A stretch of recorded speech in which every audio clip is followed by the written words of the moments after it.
Hello, it's Dr. Rowe here in the Maldives, talking about mistakes from the Maldives, and it's to do with property investing. For those of you that have been watching, you will have probably seen some of the other short videos I've been doing. Today's mistake is to do with people that get very excited about property. They're very busy in their jobs or in their career, or maybe they've got quite a little cash kicking around. And what often happens is they get lured in by off-plan developers. Now, when I say off-plan developers, I'm talking about these people that sell apartments, 1 or 2 bedroom apartments. You'll often see them advertised with glossy brochures.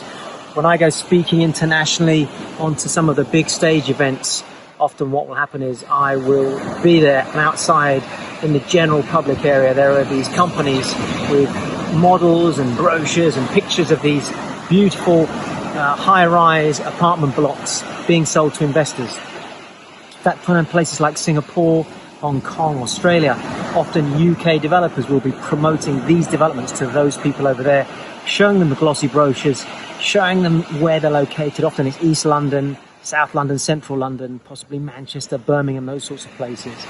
And what they don't tell people is that that whole block is often being sold to investors. Now, warning signs here, okay? This is for the uneducated people that don't understand how this works. Here's the warning signs.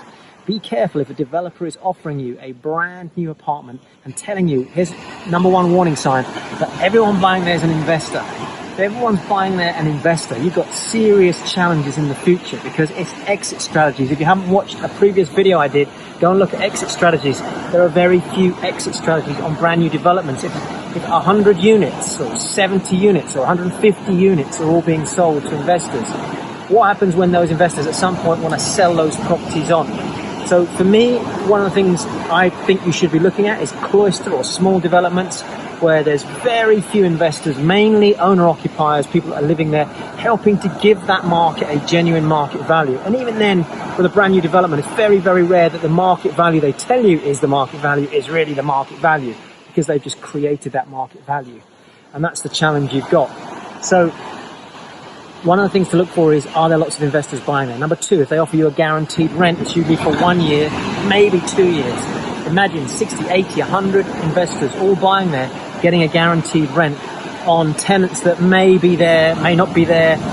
Generally speaking, those guaranteed rents are higher than the market rent, which is down here. So the developers do it to entice you in.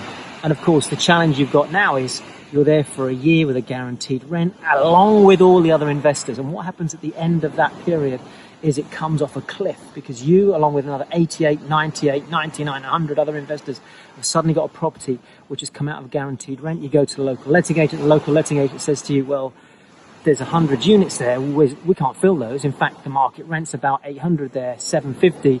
And that's when the market's strong. In reality, there's another 85, 90 people all trying to fill those units. We could probably get you 600. Of course, you get upset because you want to get the higher rent that you had before, but it was an artificially inflated rent. So you have to drop your rent. And the problem with that is it's an apartment block. So it's a leasehold property. Leasehold properties have other costs, including things like ground rents, service charges, etc.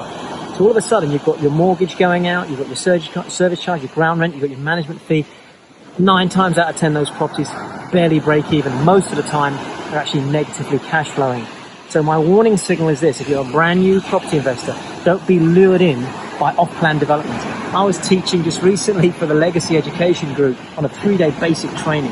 We had Rich Dad students in the room, we had people from different areas in the room, and there were people in the room that were buying properties in Manchester off-plan, and they didn't cash flow. We ran the numbers on them, we looked at the management costs, we looked at the mortgages, etc., and they didn't cash flow.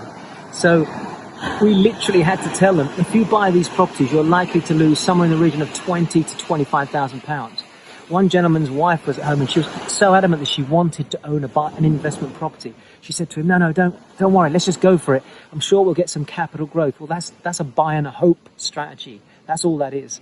So if you're watching this and it even resonates, be really careful about looking at off-plan deals. Get yourself educated, do it properly, and do the numbers. If the numbers stack up, then possibly. But even then, you've got to look at how many other people are buying there as well. And you've always got to be thinking exit strategy. It's Dr. Rowe. We'll go back in the ocean. See you soon.